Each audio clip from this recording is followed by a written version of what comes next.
content di la gis ngay ñëw de plus en plus ci émission bi du la si waaw kon ma ne Pigalle xam nga Mouhamadou Bamba Cissé c'est ton avocat Moustapha Diouf xam nga leen continuer Bamba Cissé maa ngi lay bëggee après ñu wax waaw Bamba daal la menace est à peine voilée mooy le Sénégal d'aujourd'hui dañ lay menacer comme ça man waxuma fi dara loo xamante ne jar na fi menace mais Sénégal la tey boo wax rek ñu menacé la man daal Bamba kese laa tudd waaw doo ma boole ak Xaadim de loolu waaw der di la ne bon der c'est vrai que nu ñuy njëkk a def c'est s'arrêter sur la mémoire de François de Mancabou parce que c'est une vie de perdu vie bu dem la ba pare jotoon ko xam am lu mu partagé ci ay jamono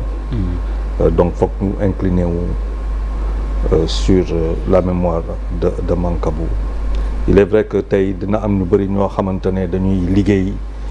bataille de communication parfois ça va trop loin mais Yewwi Askan Wi aussi cet après-midi ñu ngi woon ak le club des investisseurs du Sénégal maanaam di rencontrer si wàllu économie pàcc économie loolu day won aussi que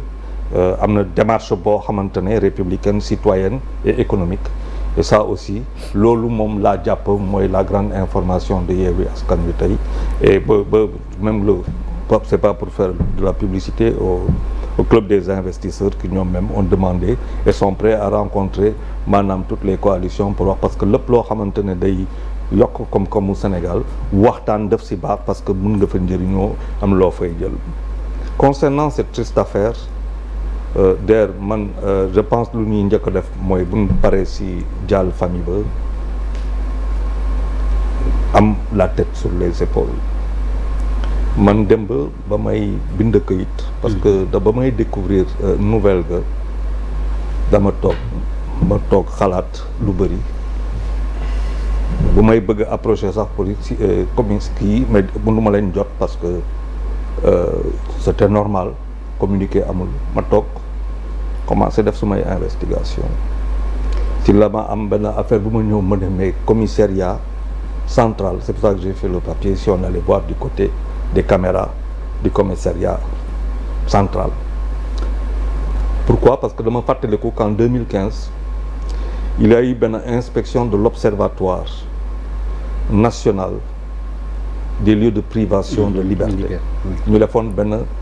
inspection avant lañ defoon inspection googa te l'une des recommandations fortes bu ñu defoon à l'époque mooy que les lieux de privation de liberté commissariat ak yu demee noonu dañ leen war a doter de vidéos de surveillance cellule interrogatoire comme li ñu koy defee fu ne dans certains pays développés pour que mu balaa sax ñuy décider Sénégal que le prévenu wala koo xamante ne dañ lay woo en garde bi balaa nga toog booy toog sa avocat day toog loolu moom avec la CEDEAO c'est affaire yi loolu mu nekk 2015 la ñu installé caméra yi centrale donc bu ma defee loolu que banque bi de vers 14 heures laa ko bind démb bu ma defee loolu ma ne mais bu dee am na caméra te bu dee lu ma dégg bu ma liiree benn papier sur SeneNews laa ko lire bu dee lu ma lire noonu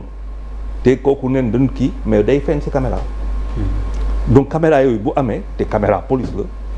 mais da ngay dem jël caméra googa maa ngi ko bind 14 heures laa la wax démb de papier bi et si on allait voir du côté des caméras de 14 heures laa bind faaw que procureur yor caméra yooyu la première démarche mooy jël caméra yi mettre à la disposition caméra yi fekk ba mu koy kii kenn moo ma toog ne ma mais Charles yaa da nga kii naa am na ku ko wax procureur ma ngi koy wax caméra yooyu bu génnee image yooyu bu génnee kan moo koy gis yaa ngi ne sànq du teg ko non justice du oui c'est ça la question Charles et si on montrait la vidéo de surveillance et puis que tout le monde soit édifié benn dëkk du doxee noonu parce que après c'est une justice populiste ce serait une justice populiste danger lay nekk te mënoo teg lépp wante famille bi day porter plainte am na avocat yi dinañ gis vidéo ga te justice fa la nekk avocats yi faw ñu gis. mais on fait la justice aussi pour l'opinion, Charles. Non, je suis désolé, la justice elle n'est pas dans. Pour l'opinion qui est le peuple sénégalais. Nous sommes un pouvoir, un contre-pouvoir, et c'était ma chronique de ce matin. Faw que ñun journalistes ñu def sama liggéey ba nu ma sëkk ba le contre-pouvoir boobu ñu bañ ko ba ñàkk. Nous sommes le 4e pouvoir, un contre-pouvoir parfois même au rang des judiciaires. loolu développement yi fa la dem. suñu liggéey mooy lan. Je me suis posé beaucoup de questions hier, mais avec beaucoup de lucidité. dama ne vidéo ñoom benn policier moo ne ma liire kayit ga dafa mbëkk mur ma ne très bien mais dans mes kii que bu ma defee su may enquête ba xam et je me suis rappelé de cette disposition de la mise en place des caméras ba ma demee xool le décret signé le 16 juin 2011 par maître Abdoulaye Wade. Le Sénégal a ratifié cette convention là en 1986 je me suis documenté ba ma xool lépp ba ma kii dama laaj am ngeen caméra ba ma fu ma gars yi ne ma ne ko mais saa waay kon affaire yi jeex na mais kan mooy gis caméra yi kan moo koy gis ce sont les avocats des deux parties caméra yi boo ko gisee bu dee lu ñu wax am na avocats yi gis ko mais bu fekkente ne liggéey ak dëgg les gens seront édifiés maintenant après c'est nag lu ñuy wax après nag kooku mooy sa diggante yow ak dëgg ga sa diggante yow ak yàlla dafa am bakkan bu rot mënuñu toog nii rek di melelele ñii di attaquer fii ñii di wax te xamoo si dara mais da ngay mandu loolu ñemee yàlla mais wante avocat yi dinañ gis forcément parce que dinañu porter plainte bu ñuy porter plainte contre X ni connaissez bien Mancabou c'est pas n'importe quelle famille les Mancabou c'est pas n'importe quelle famille les Kabou te ñoom am na loo xamante si suñuy cosaan dëgg bi dañ koy amee feneen cosaan donc na nit ñi dal na nit ñi dal bu baax a baax man daal lu may wax mooy ko wax na lu bëri dégg naa ay port d'armes kii boo defee sa enquête tu seras très surpris de ce que les gens sont en train de dire mais le procureur a parlé mais les avocats de kii nan laaj nan lañ jox vidéo ñu seetaan ko ñoom ñoo si am droit buñ ko seetaanee xanaa nag ñoom buñ gisee vidéo ga xëy na des choses vont changer wala ñu gën a pousse mais dëgg ba mooy que mënoo jël vidéo googa nga won ko la République ne peut plus marcher comme ça et ce pays là fa lañ toll tey mooy qu'on est en train de mettre en place la dictature d'une pensée unique populiste mënatul ne loolu tax ma ne nii bu fekkante dafa am lu noonu yow dafa am lu mu def par ailleurs il faut qu'on fasse très attention faut qu'on se situe au niveau de yenn affaires yi bu dee dañuy politique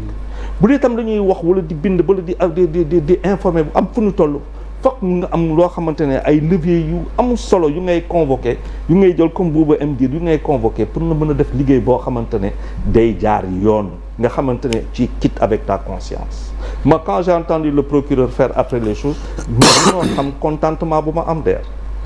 parce que su ma liggéeyu journaliste wàcc naa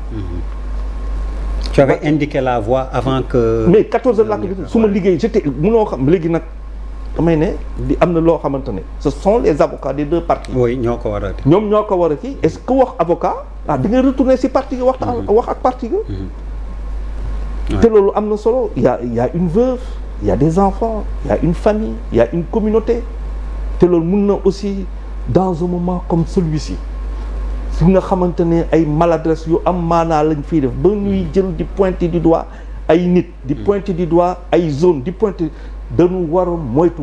ba di pointer sax man am na ko ma ne mais c'est ton co-religionnaire mu ne yaa xëyti bu leen ba dugal si loolu pas plus tard que semaine dernière rek d'ailleurs le thème qu'on a développé voilà ici, donc dafa am foog ñu kii comme nee nañu vidéo des avocats parce que c'est un grand monsieur gis nga der il faut qu'on se pose après beaucoup de questions il est rentré dans l'armée en 1993 il a servi